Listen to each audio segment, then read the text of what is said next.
out unique and different.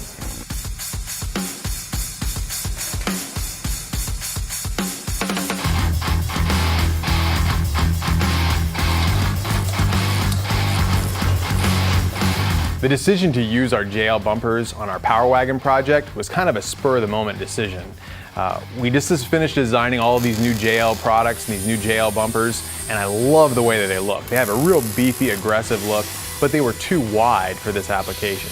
So I grabbed a couple pieces out of the back production area and decided to kind of retrofit them, kind of adjust the proportions, cut the center section down, slid the end caps in until it was the right size. And I love the style of our new JL bumpers. The exposed bolt heads give it a nice rugged look. We did the same patina finish on those, cleared them. It's a killer look.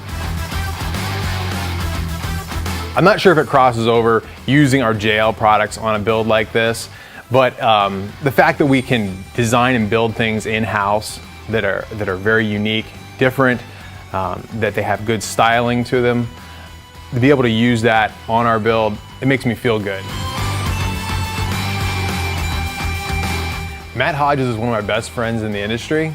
He's an extremely talented dude who's taken hydraulic assist steering and really brought it to the next level.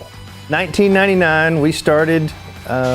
It's been October 1st, it'll be 19 years of building the Redneck Ram. It started out just helping myself and helping a buddy put big tires on our Jeeps and Toyotas and things so we could control them. You put lockers in them, you just can't steer anymore.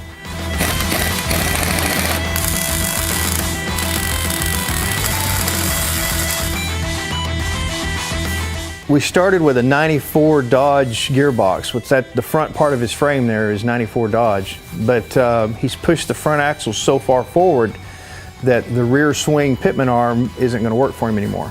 So we mixed and matched a few components inside to reverse the steering so that now his pitman arm points forward. That way he can move that front axle really far out there. We're going to route our hoses. We're going to take special care to get them routed in a safe spot. We want to make sure there's no pinch points. It's not going to come up and touch the engine, get a hole rubbed in it, anything like that.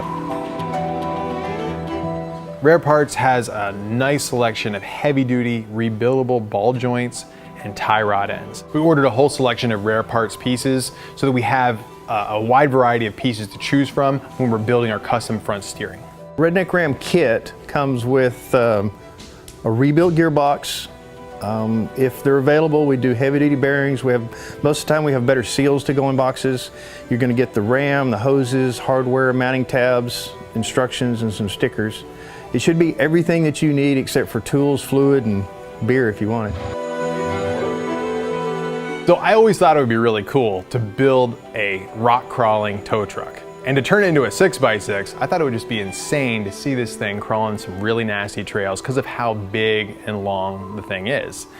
In my mind, I kind of pictured a tow truck with this big curved boom in the back, and I sketched it out, not realizing that that's not really what tow trucks look like.